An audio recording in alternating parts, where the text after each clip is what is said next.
I once believed that if I became successful enough, my family would finally be proud of me. That belief shattered on Thanksgiving. The day my father didn't just break my heart, he gave my entitled siblings the green light to steal every penny I'd ever saved. They thought I was weak. They were wrong. If you believe that respect is earned, not given. Make sure you subscribe and follow this story to the end. The late November air held the kind of damp chill that seeps right into your bones. Driving the familiar stretch of highway toward my parents' house in suburban Ohio, I watched the skeletal trees blur past, their bare branches stark against a slate-gray sky. Usually, this annual pilgrimage for Thanksgiving filled me with a familiar, low-grade dread, a bracing for the inevitable emotional gauntlet. But this year was supposed to be different. This year, I was clutching a secret weapon, a promotion. Not just any promotion. Either.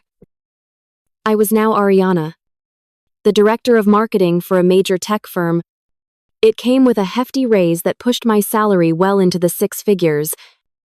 A corner office, with a view, and a team of 12 people looking to me for guidance. It was tangible. It was respectable. And it was the validation I had been chasing my entire adult life.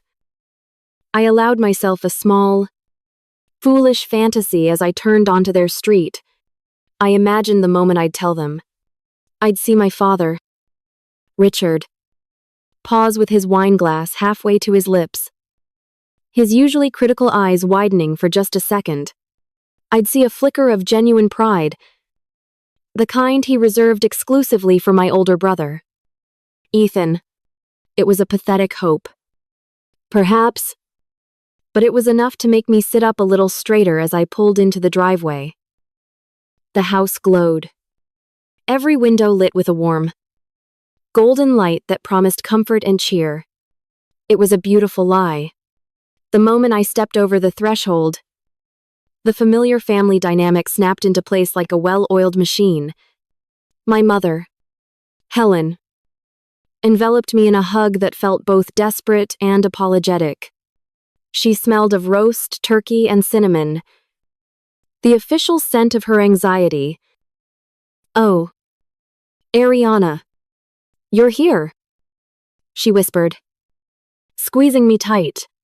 "I'm so proud of you. Honey, I heard about the new job." Her eyes darted nervously toward the living room. A silent warning. "Thanks, Mom," I said, my own smile feeling a bit brittle.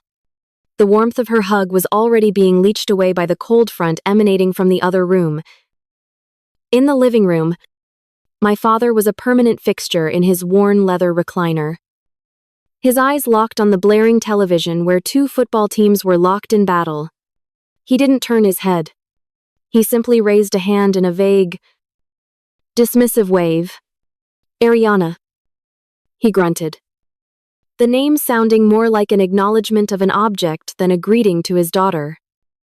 My brother, Ethan, the celebrated lawyer and golden child, offered me a tight, professional smile that didn't reach his eyes.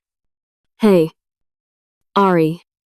Good to see you," he said, his tone perfectly pleasant and utterly devoid of warmth before his gaze drifted back to the screen of his phone. On the other end of the couch, my younger sister, Chloe, was sprawled out, her face illuminated by her own phone. She let out a put-upon sigh, as if my very presence was an inconvenience, and didn't bother to say a word. I was home. I dropped my overnight bag by the door, feeling the familiar cloak of invisibility settle over my shoulders. Dinner was, as always, a masterpiece of denial. The dining table looked like it was ripped from a magazine cover. A massive, golden brown turkey sat center stage, surrounded by bowls of creamy mashed potatoes, zaga and onion stuffing, and a glistening, ruby red cranberry sauce The candlelight danced, casting soft shadows that hid the cracks in our family's foundation. My mother fluttered around, topping up wine glasses and forcing cheerful conversation about the weather. Her voice stretched thin with the effort of holding everything together. We had barely taken our first bites when my father cleared his throat, the sound effectively silencing all other noise. Court was in session. "So, Ethan," he began, his voice booming with a pride that was almost tangible. "I was talking to Bob from the club the other day. He was incredibly impressed with how you handled that big real estate case. Said you ran circles around the other side's legal team." Ethan preened, straightening his tie. "Well, they were unprepared. They underestimated our strategy from day one." He then launched into a long, self-congratulatory narrative, filled with legal jargon I didn't understand and a level of arrogance I understood all too well. My dad listened with rapt attention, nodding and interjecting with comments that showcased just how deeply invested he was in every detail of Ethan's life. "He's getting that new BMW next month, Richard," my mom added, ever the supportive chorus. "A fine car for a fine lawyer," my dad declared, raising his glass to Ethan, "a symbol of hard work and making the right choices in life. You build a solid career. You reap the rewards. It's that simple." I took a sip of my wine, the expensive red tasting sour on my tongue. I felt myself disappearing, my own achievements turning to dust in the shadow of my brother's towering success. I waited, patiently, for a break in the conversation, a small crack where I could insert my own news. The moment finally came when Ethan had exhausted his supply of anecdotes. I took a deep breath, forcing a bright smile onto my face. "That's truly amazing, Ethan. Congratulations," I said, my voice sounding more confident than I felt. "Speaking of careers, I actually have some exciting news to share. Too. I was officially promoted last week. I'm now the director of marketing for the entire North American division." The announcement fell into a deep, profound silence. It was as if I had spoken in a foreign language. My father slowly, deliberately, placed his fork and knife on his plate. He turned his head and fixed me with a look of utter bafflement. "Marketing," he repeated, the word dripping with disdain. "What does that even mean? You make glorified commercials. Is that it? It's a frivolous expense. Not a real profession." Before the sting of his words could even register, Chloe let out a theatrical, mocking laugh from her side of the table. "Oh my God. Here we go," she said, not even looking at me but at her phone, as if narrating my pathetic life for an invisible audience. "Ariana has to make everything about her. Can't Ethan have one night?" I felt a hot flush creep up my neck. I looked desperately at my mother, but she was studying a loose thread on the tablecloth as if it were the most fascinating thing in the world. Ethan just took a long, slow sip of his wine, his eyes fixed on some distant point over my shoulder. I was completely, utterly alone. "It's a senior executive position at a multi-billion-dollar company." "Dad," I said, my voice shaking slightly. "I manage a team and a budget of several $1,000,000. It's a career I built myself, without any help, and it pays a six-figure salary." My father actually laughed. It wasn't a sound of amusement, it was a sound of dismissal. Sharp and cruel. "Money," he scoffed, waving his hand as if swatting away a fly. "That's all your generation cares about. There's no dignity in what you do. No prestige. Your brother argues cases that shape the law. He contributes to society. You convince people to buy things they don't need. You dropped out of a proper business school to chase some artistic fantasy. And this is where you landed. It's a dead end. He picked up his fork and pointed it at me. Don't you ever compare your paycheck to his accomplishments. He is a man of substance. He let the word hang in the air. A final judgment. You are a profound disappointment. And that was it. The snap was not loud. But I felt it deep in my soul. The years of trying, of hoping, of desperately seeking a crumb of approval, all crumbled into nothing.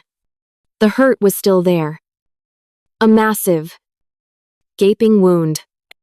But it was instantly encased in a layer of ice-cold clarity. I was done. As if to put a final seal on my execution, my father stood up, his chair scraping loudly against the wooden floor. He raised his wine glass high, his face a mask of righteous authority.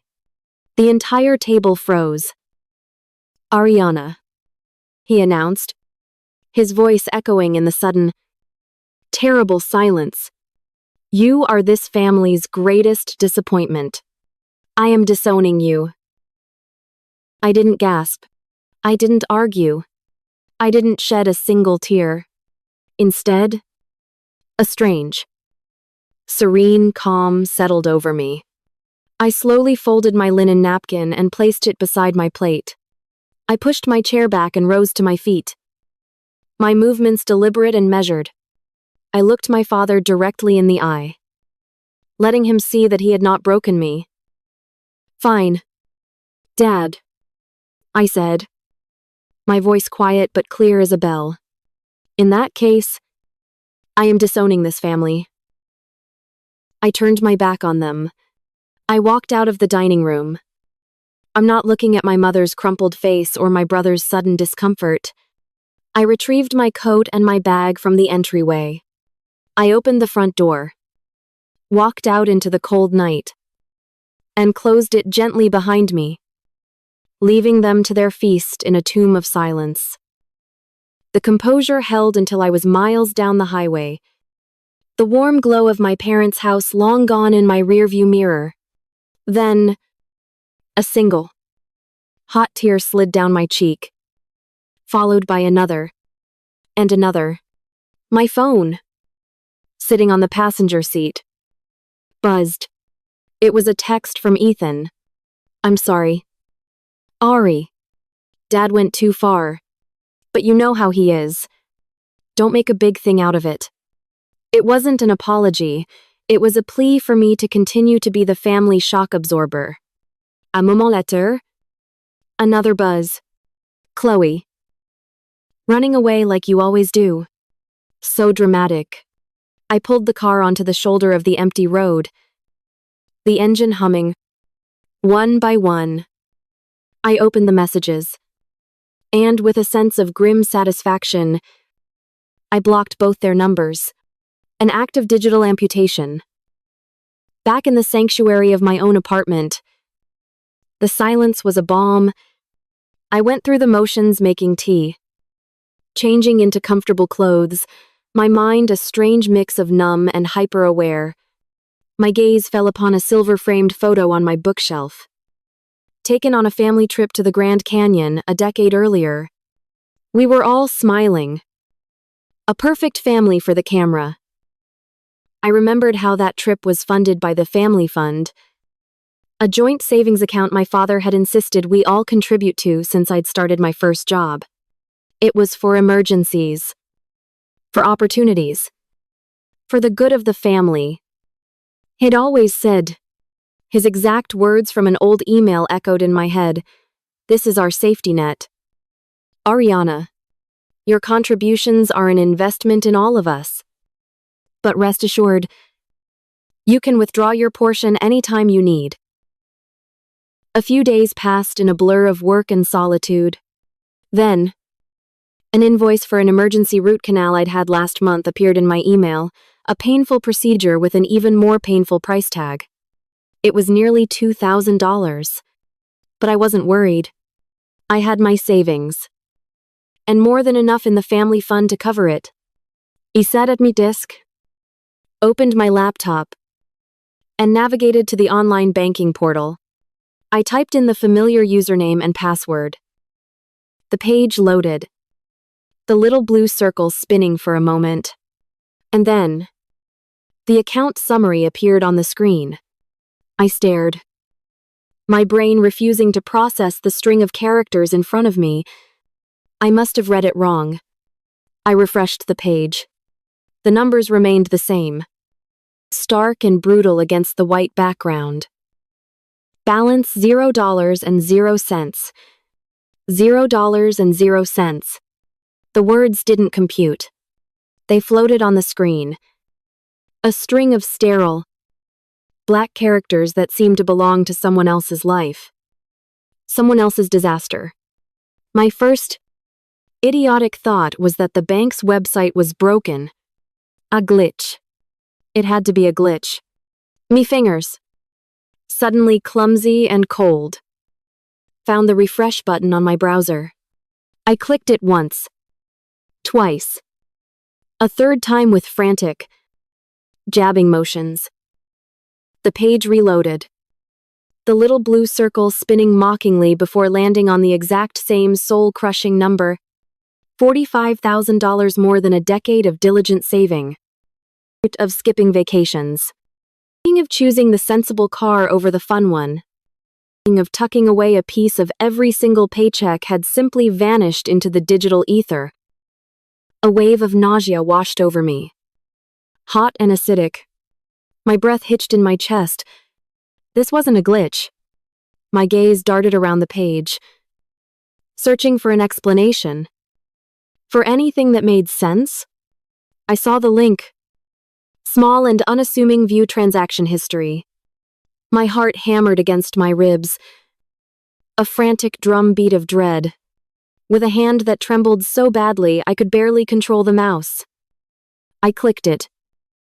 The page that loaded was a clinical, itemized list of my own execution. The dates were the most brutal part. November 29th. The day after Thanksgiving. The day after I had been unceremoniously excommunicated from my own family. 3 transactions, all posted within an hour of each other. The first was a wire transfer for $25,000. Destination account holder Ethan Callaway. Memo, BMW down payment. The second, a transfer for $15,000. Destination account holder Chloe Callaway.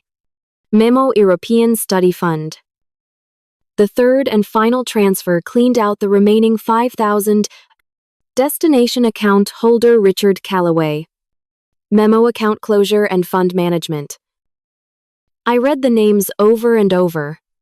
Ethan, Chloe, Richard, my brother, my sister, my father.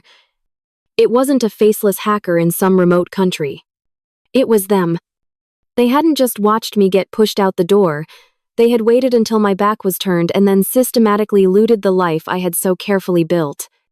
The justification was right there, written in the cold, corporate language of the bank memos.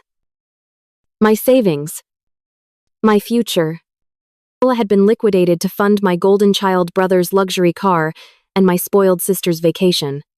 And my father had paid himself a $5,000 fee for the service of robbing his own daughter. The ice that had formed around my heart at that Thanksgiving table shattered, and all the grief and shock I'd been suppressing erupted as pure, white-hot rage. This was not a misunderstanding. This was a coordinated, deliberate act of theft, cloaked in the guise of family entitlement. I stood up from my desk, my body vibrating with an energy so intense I felt like I might explode. I paced my small apartment, from the window to the kitchen and back again, my mind racing.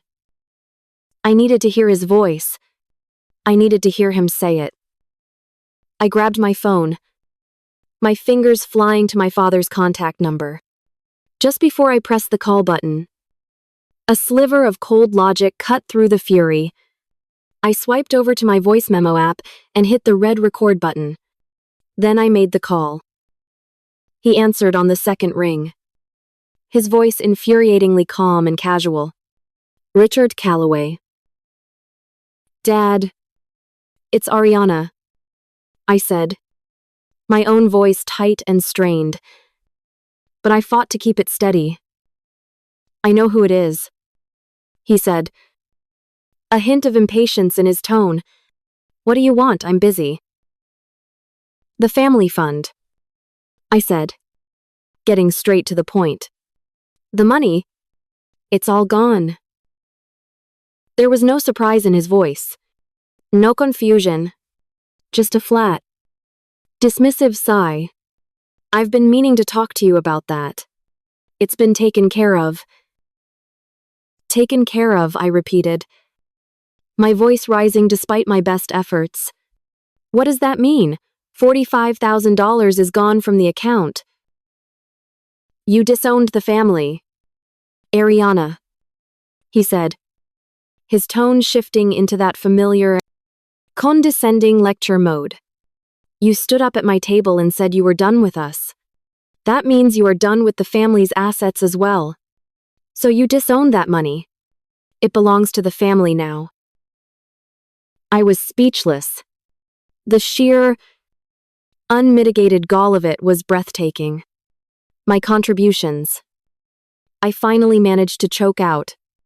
That was my money. I put that money in there for years. And it was put to good use, he said, his voice swelling with self-righteous pride. Ethan has been working incredibly hard. And he deserved a reliable vehicle. A BMW is an important part of a successful lawyer's image. And your sister is young, she deserves to see the world. To have cultural experiences. It's an investment in her future. So you stole my life savings to buy my brother a car and send my sister on a trip. The words sounded insane even as I said them. Don't be so dramatic. He scoffed. I didn't steal anything. I reallocated a family asset for the benefit of the family members who remain loyal. You made your choice. Live with it. And with that, he hung up. I stood there, phone in my hand. The dial tone buzzing in my ear. The recording was saved.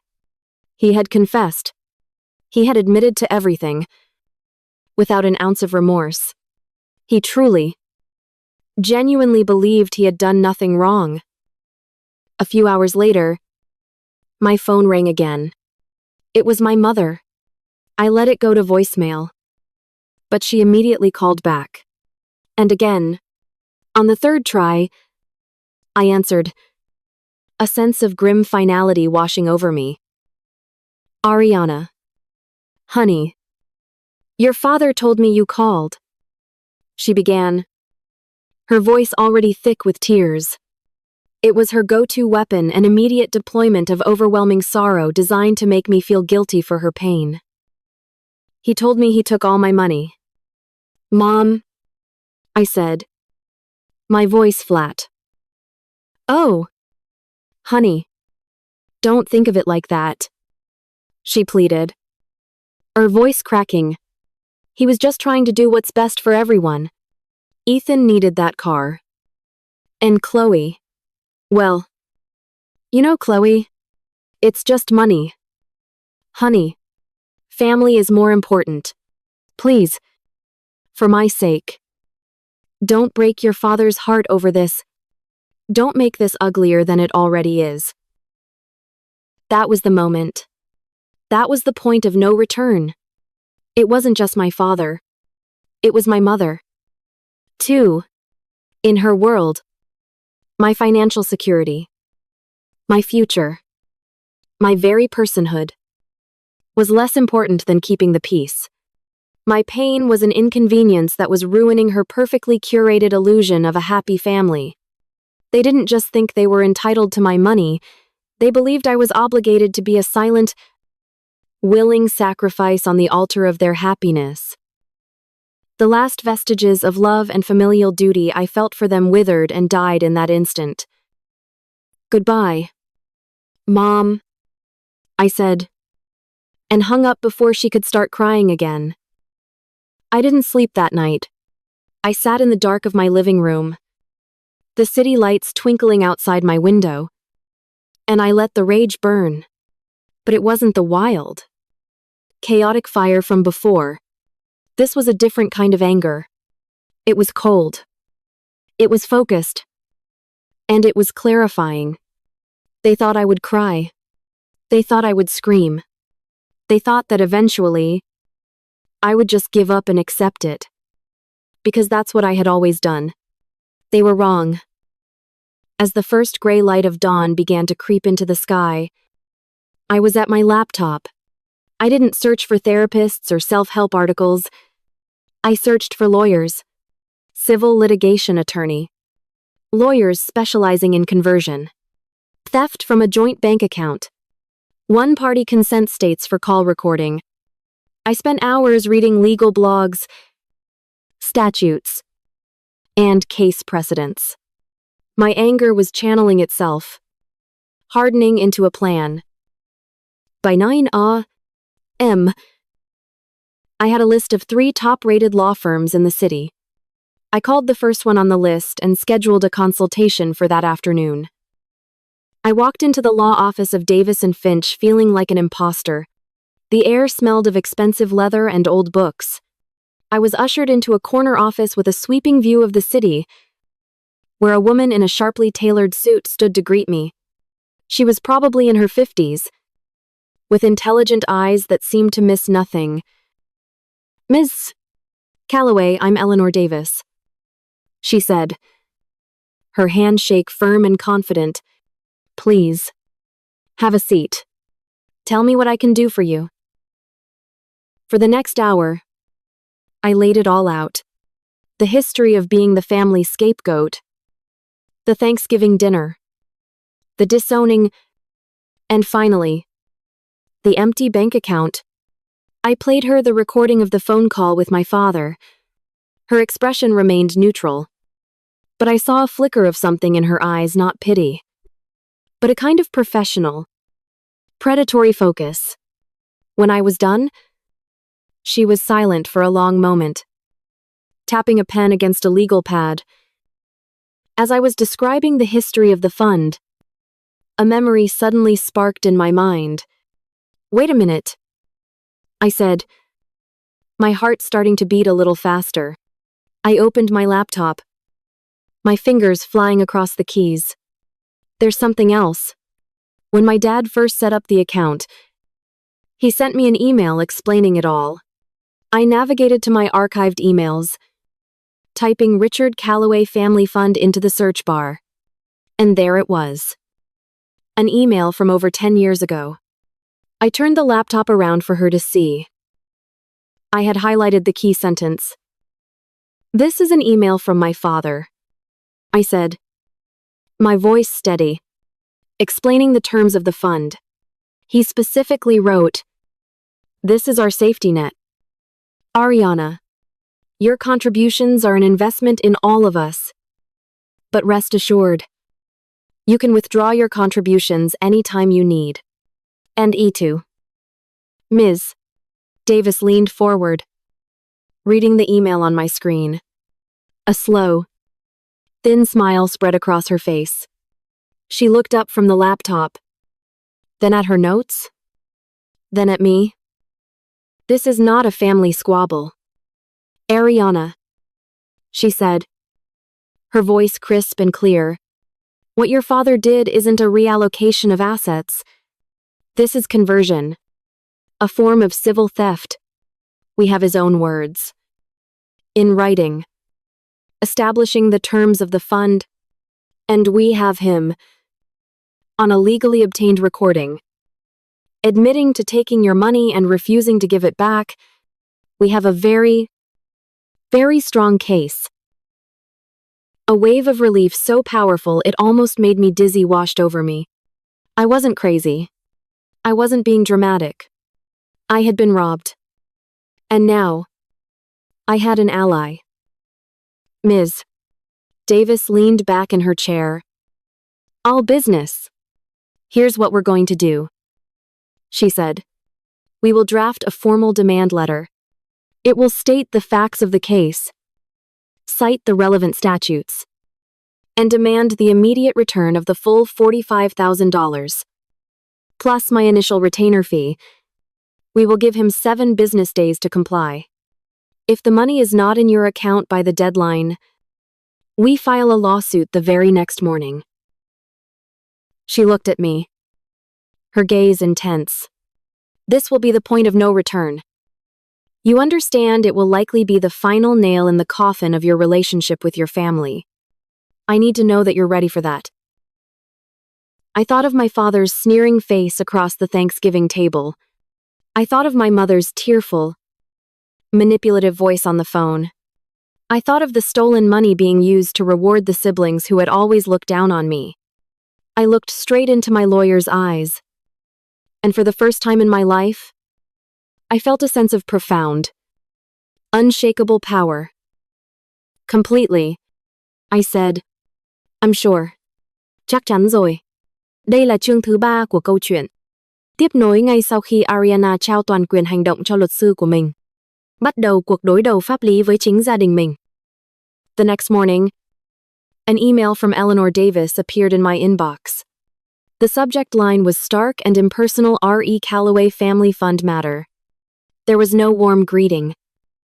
Just a single sentence of text and a PDF attachment. Ms. Calloway. For your records. The demand letter was sent via certified mail at 9:15 a.m. This morning. It is scheduled for delivery tomorrow. I clicked open the attachment. It was the letter itself. 3 pages of dense, cold, legal prose.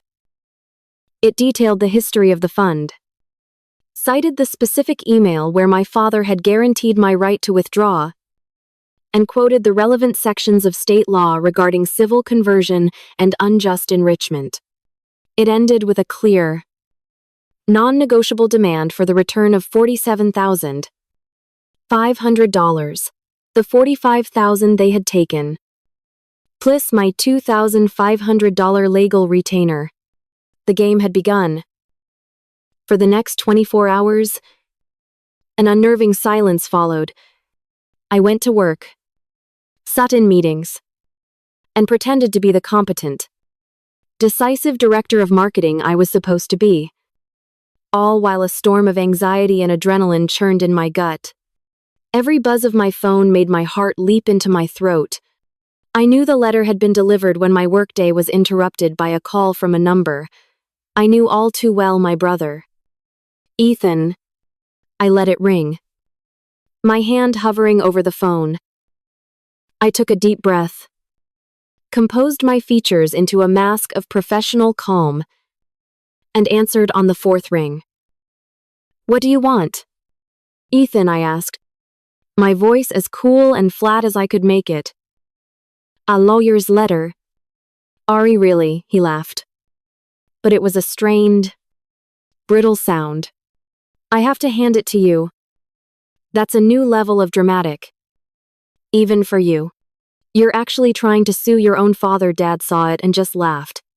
He said to tell you your little tantrum is getting ridiculous. This was their first move mockery. An attempt to frame me as the hysterical, irrational little sister. To shame me back into my place. The old me would have risen to the bait, would have yelled and defended myself, and in doing so, would have lost. The new me did not. He has 7 days.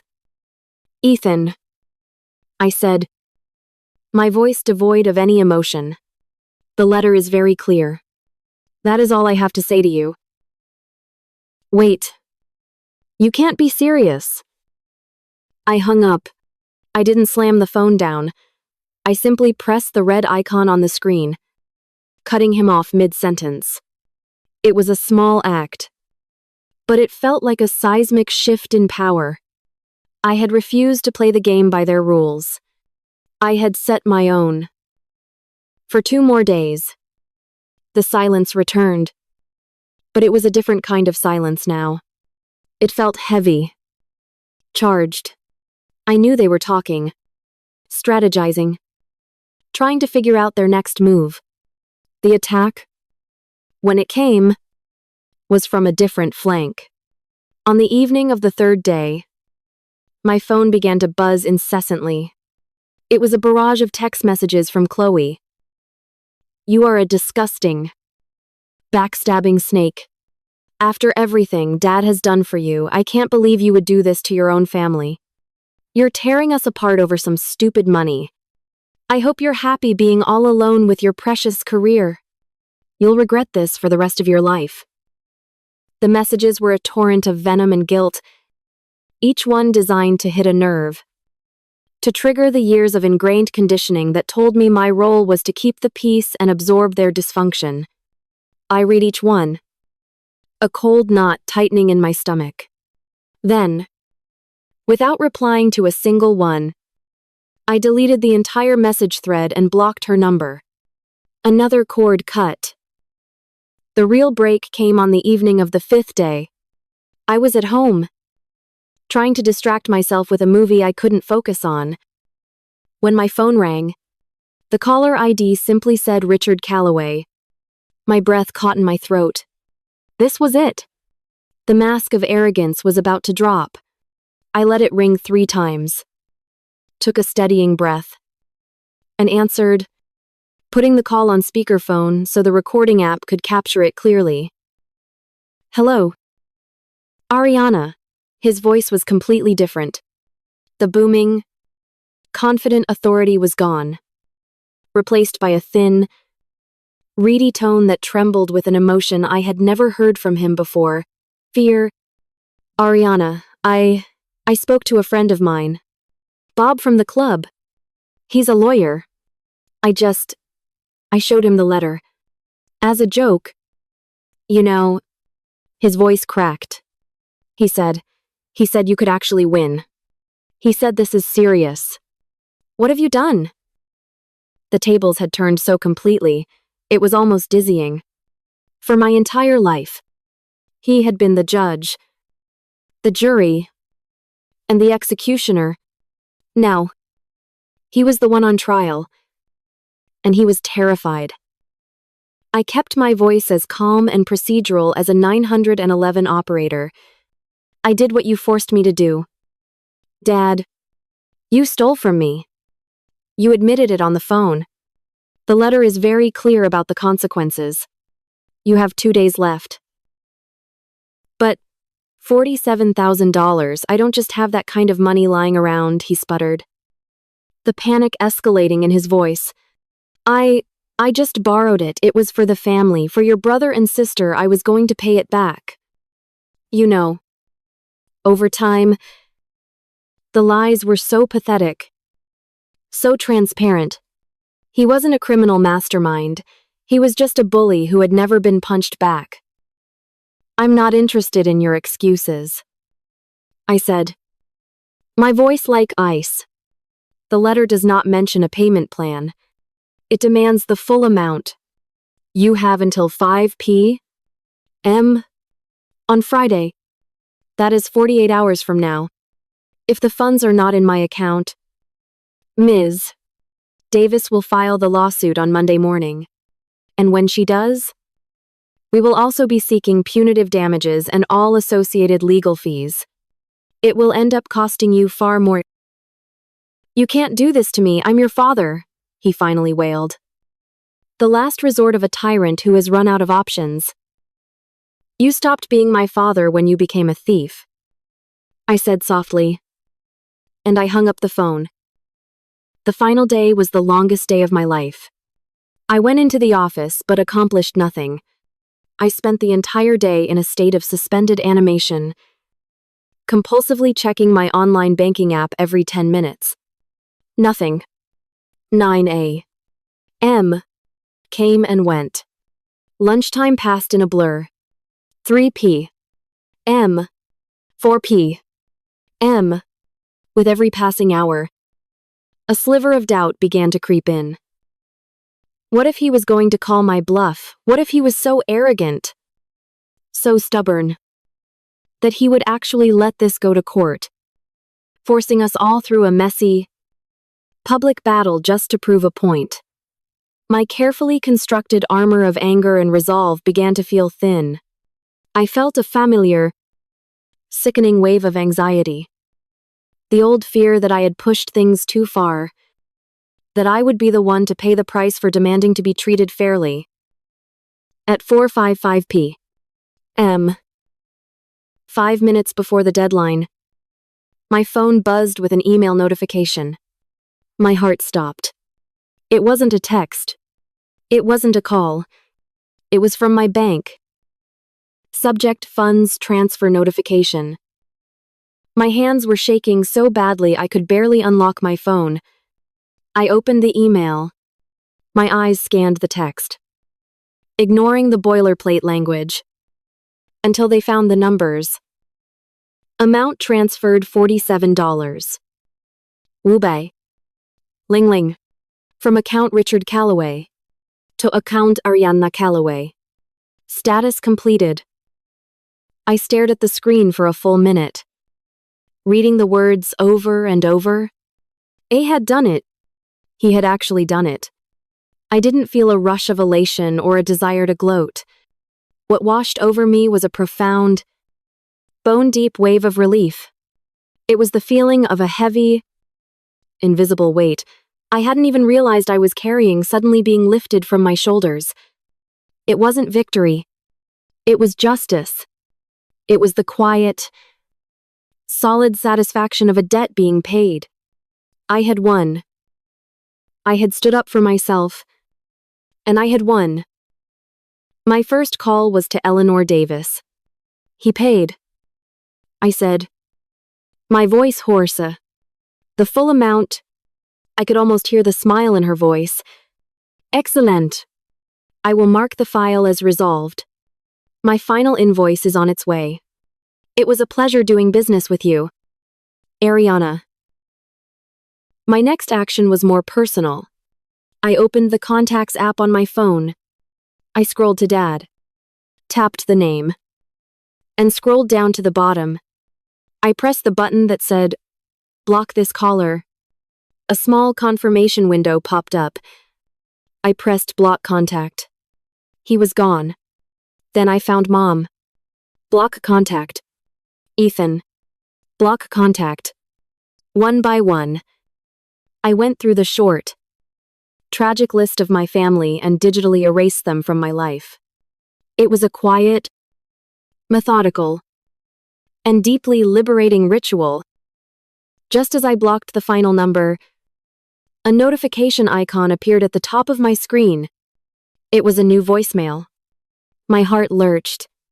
I checked the call log. It was from my mother. A call that must have come through just seconds before I had blocked her number. A part of me wanted to just delete it, to not let her have the final word. But a stronger, more morbid curiosity took over. I took a deep breath and pressed play. My mother's voice filled the room. But it was a voice I had never heard before. It wasn't her usual performance of gentle, tearful manipulation. This was the sound of genuine, rough panic. Arianna. Honey. Please pick up. Please. You have to call me back. It's a disaster, Chloe. She invested that money in some online thing. And it's all gone, every penny. And Ethan, oh God. Arianna. They're investigating him at his firm. Something about his taxes. And your father. He hasn't come out of his study all day. He's completely fallen apart. The family needs you. Please. Honey. Come home. The sound of my mother's voice, thin and ragged with a panic I had never heard before, echoed in the profound silence of my apartment. For a single, treacherous moment, an old instinct flared to life inside me. It was a deeply ingrained, 34-year-old piece of programming. The part of me that was conditioned to be the family's fixer, the emotional caretaker, The one who was supposed to smooth over the cracks and absorb the impact of everyone else's bad decisions. My stomach clenched. I could almost feel the phantom weight of their collective chaos settling onto my shoulders. Chloe lost the money. Ethan is being investigated. Your father has fallen apart. The family needs you. It was the old siren song.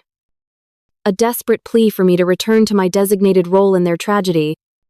My thumb hovered over my recent calls list. A twitchy, involuntary impulse to call her back. To ask what happened. To see what I could do. But then, I remembered.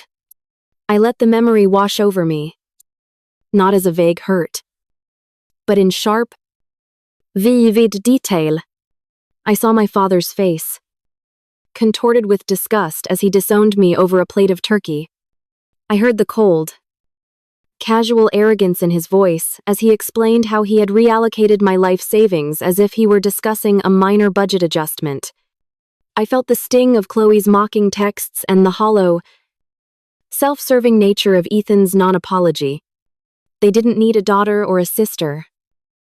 They needed a bank. They needed a scapegoat. They needed a janitor to clean up a mess of their own making. This wasn't a family crisis. It was the inevitable implosion of a system built on cruelty and entitlement. The flicker of old pity died, extinguished by the cold, hard truth. My thumb moved away from the call log and over to the voicemail icon. I pressed down, selected the message, and without listening to it a second time, I hit delete. I heard the soft, digital chime of its erasure. It was the sound of my own freedom. A few days later, a call came through from a number I didn't recognize. I knew, with a sinking certainty, who it was. I let it ring for a moment, took a deep breath, and answered, "Hello? Ariana O. Thank God. Honey, it's me." My mother's voice tumbled out. A frantic torrent of words. "I'm calling from a neighbor's phone. You blocked me. Ariana. You blocked all of us." "I know," I said, my voice calm. "You don't understand what's happening," she cried, her voice escalating into a sob. Chloe's friend told her about some cryptocurrency thing. A can't-miss investment. She put all the money in, and it's gone. It was a scam. She lost everything, and Ethan, they're saying he used company funds, that he owes thousands in back taxes. They've suspended him. Your father won't even speak. He just sits in his office staring at the wall. He looks 100 years old. We are falling apart. And it's because of what you did. You pushed him too far with that lawyer." The accusation, as absurd as it was, barely registered. I felt a strange sense of detachment, as if I were a doctor listening to a list of symptoms for a patient I could not treat. "Please, Ariana," she begged, her voice dropping to a desperate whisper. "You're the only one who's okay. You have that good job. We need your help. We're your family." I closed my eyes, picturing her face, picturing the house I grew up in. I felt a final, fleeting pang of sadness for the family I had always wanted but never had. Then, I opened them. The sadness was gone, replaced by a quiet, unshakable certainty. "Mom," I said, and the word felt foreign in my mouth. "That is your family. It is no longer mine. You all made your choices.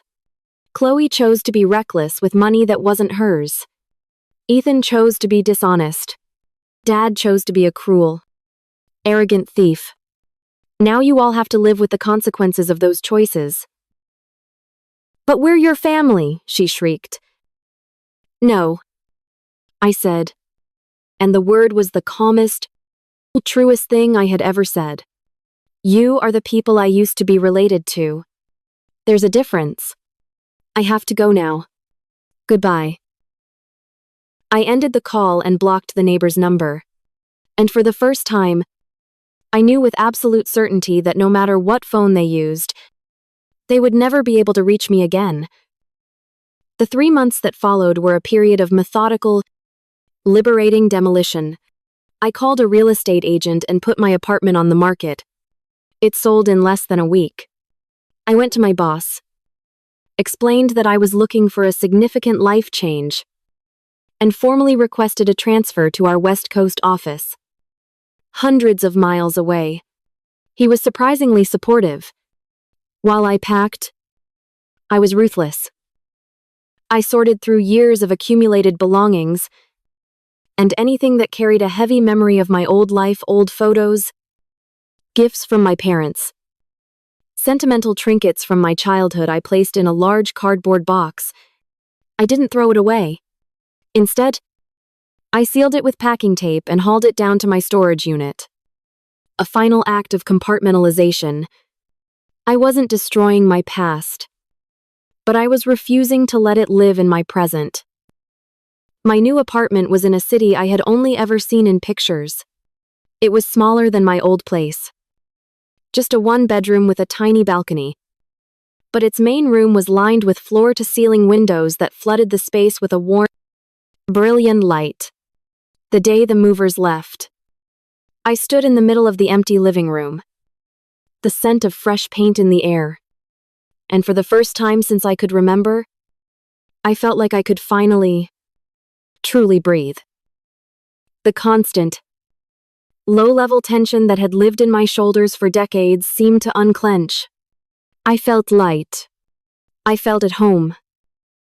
Work was a welcome challenge. A new market and a new team that demanded all of my focus. But on the weekends, the silence of my new life was deafening. One Saturday, aimlessly wandering my new neighborhood, I walked past a community center. There was a sign in the window. A simple, handwritten poster: volunteers needed for our weekend soup kitchen. On an impulse I didn't fully understand, I walked inside. That decision changed everything. The work was simple, humbling. I chopped vegetables, stirred massive pots of soup, served meals to people whose faces were lined with stories I could only imagine. And I talked. I talked to the other volunteers: a retired school teacher named Mary, a college student named Ben, a construction worker named David. They didn't know I was a director of marketing. They didn't know or care how much money I made. They didn't know anything about my toxic, shattered family. They just knew me as Ariana. They knew I had a sarcastic sense of humor and that I was surprisingly good at dicing onions without crying. We talked about movies, about sports, about the ridiculous price of groceries. They asked me about my day and actually listened to the answer. In the steam and clatter of that busy kitchen, surrounded by strangers, I found a sense of belonging that my own family had never once been able to give me. A year passed in a blur of meaningful work, new friendships, and quiet, peaceful weekends. And then, it was Thanksgiving again. This time, there was no long, dreadful drive. There was no opulent table set with simmering resentments. Instead, I spent the day at the community center. I was wearing an apron spattered with gravy, my hair tied back in a messy bun, my hands aching from carrying heavy trays of food. The room was noisy and chaotic, filled with the sounds of laughter and conversation, the clatter of plates, and the happy shouts of children. I was standing by the serving line, spooning mashed potatoes onto a plate for an elderly man with kind, tired eyes. When it hit me, I looked around at the faces in the crowded room: at Mary, who was arguing good-naturedly with Ben about the right way to carve a turkey; at David, who was making a little girl giggle by making a puppet out of a napkin; These people, who had started as strangers, had become my tribe. They were my community. In a very real way, they had become my family. I was no longer Ariana Calloway, the family disappointment. I was no longer the daughter whose worth was measured against her brother's success. I was just Ariana, a woman who was good at her job, a loyal friend, a person who found a quiet joy in helping others. I was defined not by who my family thought I should be, but by the person I had chosen to become. That Thanksgiving 1 year ago had been the most painful day of my life. It had ripped away the family I had always known, leaving a raw, gaping wound. But looking back now, from the warmth and light of this bustling room, I understood the truth. It had taken everything from me, but in doing so, it had given me back myself. And that was a trade I would gratefully make for the rest of my life. The justice I had sought wasn't just in the $47,500 that had been returned to my account. The real justice was here. In this moment, it was in the profound, unshakable peace of knowing, for the very first time, that I was finally, completely free.